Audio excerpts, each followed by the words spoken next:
Artificial disc replacement, which means you replace a damaged disc and you put in an artificial disc in order to minimize the risk of adjacent segment breakdown, meaning that the disc above or below, if you do a fusion, there's not added stress to it.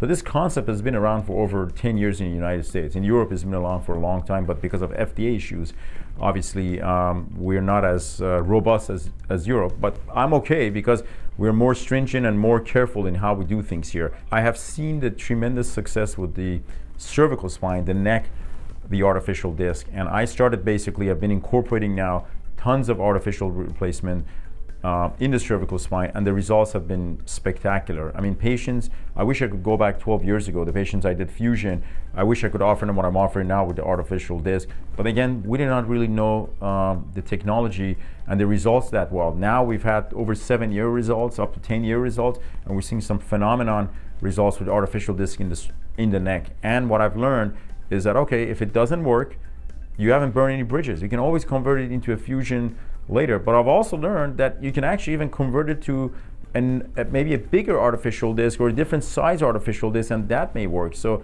there are fantastic options which we were not able to offer 5 years ago to the patients. And this has been another great milestone that has been achieved to push and revolutionize the field of spine surgery.